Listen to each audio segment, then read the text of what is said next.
A boneca do Halloween passado. A primeira vez que a caixa apareceu foi numa manhã fria de outubro. A família tinha acabado de se mudar para a casa nova, um sobrado antigo no subúrbio, com janelas altas e um quintal coberto de folhas secas. Na varanda, repousava uma caixa de papelão velha, sem nome, sem remetente. A curiosidade foi maior do que a desconfiança. Dentro, envolta em um pano empoeirado, estava uma boneca. Era estranha, pesada demais para seu tamanho. Vestia um vestido preto de renda, encardido pelo tempo, com uma gola branca amarelada. O rosto de porcelana estava trincado, e os olhos de vidro eram de um azul morto, fixos, quase humanos. Não parecia um brinquedo, parecia um objeto de luto, feito para vigiar e não para brincar. A mãe deixou-a sobre uma prateleira da sala, achando que fosse algum presente peculiar ou um vestígio deixado pelo antigo dono da casa. As crianças, 2 irmãs de 8 e 10 anos, não gostaram dela. A mais velha disse que a boneca olhava demais. Na noite de Halloween, a campainha tocou. Crianças fantasiadas passavam pelo bairro pedindo doces. Entre uma e outra visita, quando a mãe fechou a porta, notou que a boneca já não estava na prateleira. Pensou ter se enganado, talvez alguém tivesse movido. Mais tarde, a encontrou no corredor, encostada na parede, como se tivesse sido largada ali às pressas. Ninguém da casa admitiu tê-la tocado. No dia seguinte, a boneca estava de volta à sala. Mas a cada Halloween que passava, ela mudava de lugar. Sempre na noite de 31 de outubro, sempre mais perto do quarto das meninas. No segundo ano, apareceu ao pé da escada. No terceiro, dentro do banheiro do andar de cima. No quarto, sobre a cômoda do corredor, em frente ao quarto das crianças.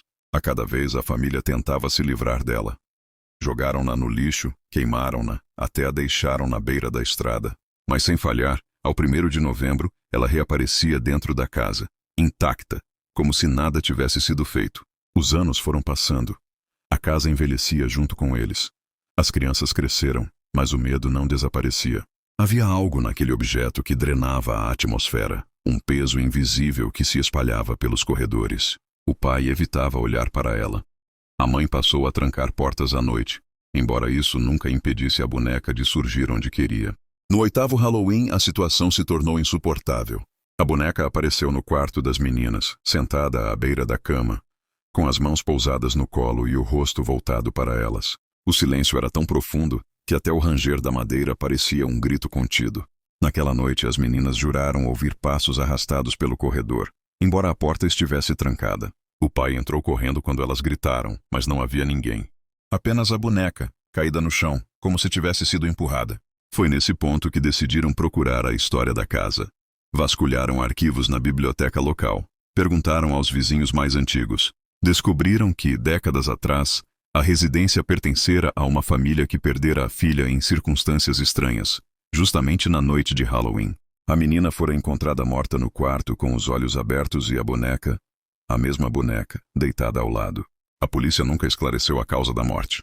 Alguns moradores juravam que a boneca mudava de lugar sozinha, até que, após a tragédia, desapareceu misteriosamente. Agora estava de volta. Com esse conhecimento, a família tentou rituais, padres, benzedeiras, mas nada parecia afetar o ciclo. Era como se a boneca fosse parte inseparável da casa, como se estivesse enraizada em sua madeira e paredes. Chegou o 10º Halloween. Os pais estavam tensos, como se contassem os dias para uma sentença. As filhas, já adolescentes, se recusaram a dormir em seus quartos. Montaram colchões na sala, mas às 3 da manhã, ouviram o som de passos leves no andar de cima. A mãe subiu para verificar, e ali estava a boneca, parada diante da porta fechada das meninas, com a mão erguida, como se prestes a bater. O terror se tornou insuportável. O pai pegou a boneca, desceu ao porão e a trancou em um baú antigo, prendendo-o com correntes. Pensou que ao menos assim poderia atrasá-la. Mas no dia seguinte, o baú estava vazio. A boneca voltou para a sala, sentada calmamente na poltrona, como se zombasse deles. Na 12ª aparição, algo mudou. Não foi apenas a posição. O vestido, antes envelhecido, parecia novo, como se tivesse sido lavado e costurado. O cabelo da boneca estava mais cheio, menos empoeirado. E o rosto, ainda trincado, agora parecia mais expressivo, como se estivesse se transformando pouco a pouco. Era como se a cada Halloween ela não apenas se movesse, mas se renovasse, se fortalecesse. Na 15ª vez, as meninas, já quase adultas, decidiram sair de casa. Mas na noite de Halloween, ao retornarem para buscar malas esquecidas, encontraram-na no carro, no banco de trás. Foi a última noite que todos passaram juntos na casa. Quando os vizinhos notaram o silêncio e chamaram a polícia, encontraram as portas abertas, luzes acesas, a mesa posta para o jantar. Nenhum membro da família jamais foi localizado. Apenas a boneca, sozinha, sentada à cabeceira, como a anfitriã de uma festa que nunca acabou. Desde então, novos moradores evitam a propriedade. Mas há relatos de que, em toda a noite de Halloween, a boneca ainda aparece à janela do quarto das crianças, esperando que alguém volte. E este ano, a caixa foi vista novamente. Não na varanda da velha casa, mas diante da porta de uma nova família que nada sabe da história. Uma boneca de vestido preto, rosto trincado, e olhos de vidro que parecem brilhar quando ninguém está olhando. A caixa apareceu em silêncio, sem campainha, sem passos na calçada, sem sombra na noite. A família só percebeu o embrulho quando abriu a porta pela manhã. Era uma terça-feira, fim de outubro, e o vento frio carregava folhas secas pela rua. O pai Roberto não se lembrava de ter visto nada na noite anterior. A esposa, Helena, pensou tratar-se de uma entrega enganada, algum presente deixado por vizinhos, mas a caixa estava sem identificação, apenas fechada com uma fita escura e grossa. O filho mais novo, Gabriel, foi quem a abriu, curioso demais para esperar. Dentro, embrulhada em tecido preto, repousava a boneca, vestido de luto, porcelana trincada, olhos de vidro azul, pesada como chumbo, estranha como um corpo pequeno demais para ser real. A mãe franziu o rosto e quis descartá-la imediatamente, mas não quis parecer supersticiosa diante do marido e do filho. Acabou colocando-a sobre a estante da sala, achando que depois daria um jeito de se livrar dela. Nessa noite, enquanto jantavam, a luz piscou 2 vezes. Quando voltou ao normal, a boneca já não estava na estante. Gabriel foi o primeiro a notar. Procuraram pela sala inteira, até que o encontraram rindo nervoso. A boneca estava na cozinha, sentada sobre o balcão, virada em direção à mesa da família. Riram de nervoso, inventando explicações. Vento, descuido, imaginação. Mas ninguém dormiu bem naquela noite. Nos dias seguintes, a boneca parecia se mover sozinha. De manhã estava no sofá, à tarde no banheiro, ao anoitecer sobre o tapete do corredor, sempre avançando de modo sutil, como se tivesse um destino em mente. Na noite de 31 de outubro, o Halloween, Helena acordou com um arrepio. O relógio marcava 3 da manhã. No quarto das crianças, ouviu o barulho de algo caindo. Correu, acendeu a luz e viu a boneca ao lado da cama de Gabriel, quase tocando sua mão adormecida. A mãe gritou, acordando a todos. O pai correu, pegou a boneca e a jogou pela janela. O impacto foi seco contra o chão do quintal. Ficaram em silêncio, esperando. Mas ao descer pela manhã, a boneca já estava de volta ao sofá, sem arranhão, como se nunca tivesse sido arremessada. A família começou a se desentender. O pai dizia que era uma brincadeira cruel, alguém da vizinhança. A mãe já não conseguia comer em paz. O menino, cada vez mais pálido, dizia ouvir passos à noite. No segundo Halloween, a boneca apareceu no quarto da filha mais velha, Isabela. Estava em pé, ao lado do espelho, refletida 2 vezes. Uma como boneca, outra como uma figura indistinta, quase humana, de vestido negro. Depois disso, Helena se convenceu de que não era apenas um objeto. Vasculhou a história da casa e descobriu o desaparecimento da família anos antes. Encontrou recortes de jornais velhos na biblioteca do bairro. Todos diziam a mesma coisa. Sumiram sem deixar rastros. Apenas a boneca fora encontrada, intocada, sentada diante de uma mesa posta. A cada Halloween, a boneca se aproximava mais do quarto das crianças. Não importava onde fosse deixada, nem onde fosse trancada. Baú, sótão, até a igreja. Sempre voltava, sempre mais perto. No terceiro Halloween, a boneca apareceu sentada sobre a cama de Gabriel, de costas, como se observasse a porta. Helena não teve coragem de entrar. O menino acordou gritando. Disse que sonhara com uma menina vestida de preto, chamando-o para brincar. O pai começou a definhar. Dormia mal, bebia demais, falava em vender a casa e sumir dali. Mas Helena sabia, não adiantaria. A boneca não pertencia à casa. Pertencia a eles, agora. No quarto Halloween, algo mudou. A boneca não apenas se moveu, ela respirava. Gabriel jurava ter visto o peito da porcelana subir e descer em intervalos lentos, como um suspiro. O vestido estava mais novo, mais limpo, e os cabelos já não eram poeira, mas fios brilhantes, quase humanos. O terror cresceu dentro das paredes. Nenhum vizinho se aproximava mais. Diziam que à noite da rua viam a boneca andar de janela em janela, como uma criança insone. Na quinta noite de Halloween, a boneca já não estava sozinha. Ao redor dela, marcas no chão, pegadas pequenas de pés descalços surgiram no corredor. Gabriel acordou com arranhões nos braços. Isabela chorava todas as noites, dizendo ouvir risadinhas no escuro. O pai, agora consumido pelo medo, tentou destruir a boneca com um machado. Golpeou com força. A porcelana quebrou, espalhando cacos, mas dentro dela não havia nada. Nem pó, nem enchimento. Apenas vazio. Na manhã seguinte, a boneca estava de volta, intacta, sentada na cabeceira da cama do casal. No sexto Halloween, a família tentou fugir. Viajaram dias antes da data, hospedando-se em um hotel a centenas de quilômetros. Trancaram a casa, deixaram tudo para trás. Mas à meia-noite, quando abriram as malas, ela estava ali. A boneca, cuidadosamente deitada entre as roupas, com os olhos azuis de vidro voltados para cima. Foi quando Helena entendeu. Não havia como fugir. A boneca não era um objeto. Era uma presença, uma sentença, um laço invisível que prendia a família a um ciclo inevitável. No sétimo Halloween, Gabriel desapareceu. Acordaram e sua cama estava vazia. Na escrivaninha, apenas a boneca, sentada, segurando um pedaço de papel em miniatura, rabiscado com desenhos infantis de caveiras e portas. O menino nunca mais foi encontrado. Isabela começou a definhar. Falava sozinha. Dizia que a boneca era sua amiga, que ouvia sua voz todas as noites. A mãe tentava afastá-la, mas a menina sempre voltava, atraída como mariposa pela chama. Agora, aproximava-se o oitavo Halloween.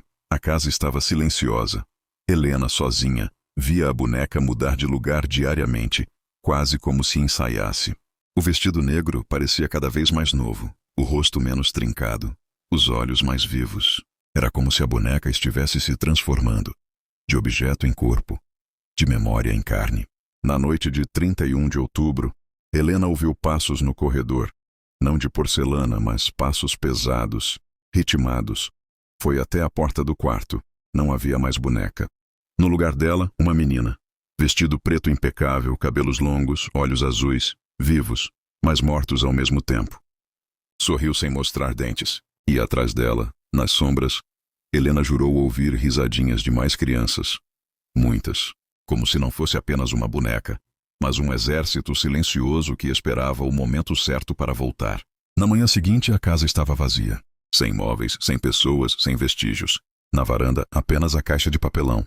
Dentro dela, a boneca. Novamente de porcelana, trincada, com o vestido preto empoeirado, olhos de vidro fixos e pesados, esperando. E na rua seguinte, diante da porta de outra família qualquer, outra caixa já havia sido deixada. A caixa estava diante da porta. Dessa vez, a família era um casal jovem e sua filha pequena. Viviam numa casa simples, recém-pintada, com paredes claras e móveis novos. A vida era tranquila, até o instante em que o pai abriu a porta e deparou-se com aquele objeto esquecido no tapete da entrada. A caixa, como sempre, não tinha nome, endereço ou remetente, apenas fita escura. Dentro, embrulhada em tecido preto, estava a boneca. A menina de 5 anos, Júlia, sorriu ao vê-la. Gostou do vestido preto, da gola antiga, dos olhos azuis que pareciam brilhar. Para os pais, era apenas um presente estranho, mas inofensivo. Colocaram-na sobre a mesa da sala. E assim começou o ciclo novamente. Naquela noite, a boneca não ficou onde foi deixada. Apareceu sentada sobre a cama de Júlia. No segundo dia, estava no banheiro, diante do espelho. No terceiro, na cozinha, com o rosto voltado para a porta dos fundos. A mãe estranhava. O pai tentava encontrar explicações lógicas, mas a menina se apegava cada vez mais, conversando com a boneca, chamando-a de amiga. O Halloween se aproximava. Às vésperas da data, a mãe sonhou com uma menina de vestido preto, pálida, parada diante da cama. Nos olhos, vazio. Nos braços, a boneca. Acordou com o som de risadinhas ecoando no corredor. Ao acender a luz, viu apenas o objeto, parado no chão, mas com o vestido mais limpo, como se alguém o tivesse lavado. No dia 31 de outubro, a família recebeu visitas de crianças fantasiadas, pedindo doces. A cada toque de campainha, a mãe sentia o coração acelerar. Havia uma sombra na casa, algo silencioso, paciente, esperando o momento certo. À meia-noite, a boneca estava no quarto de Júlia, sentada à beira da cama, os olhos azuis fixos. E foi nesse instante que a história começou a mudar. Diferente das outras famílias, Helena, a mãe sobrevivente da família anterior, ainda estava viva. Passara meses internada em silêncio, considerada instável depois do desaparecimento dos filhos. Mas naquela noite, guiada por uma força sombria, encontrou a nova casa. Reconheceu a caixa, reconheceu a boneca e decidiu entrar. Carregava consigo um diário antigo, encontrado na biblioteca da cidade, escondido entre arquivos empoeirados. O diário não era de vizinhos nem de vítimas. Pertencia a uma mulher chamada Elisa Moura. Elisa fora acusada de bruxaria no final do século XIX. Morava numa casa isolada, sempre de preto, e dizia-se que usava bonecas como receptáculos para guardar a alma das crianças que amaldiçoava. Foi perseguida, caçada, queimada viva numa noite de 31 de outubro. Antes da morte, gritou uma maldição. Voltarei em cada outono pela mão da boneca, uma criança por vez, até que minha coleção esteja completa. O diário descrevia rituais, símbolos e um ciclo de sangue que se repetia a cada geração. A boneca era mais que um objeto. Era a prisão da própria bruxa, cada vez mais forte a cada vítima. Helena entrou na casa da família pouco depois da meia-noite. Encontrou os pais apavorados, tentando arrancar a boneca dos braços da filha, sem sucesso. Júlia agarrava-se ao brinquedo como se fosse parte de si mesma. Aos olhos de Helena, não era mais porcelana, era carne.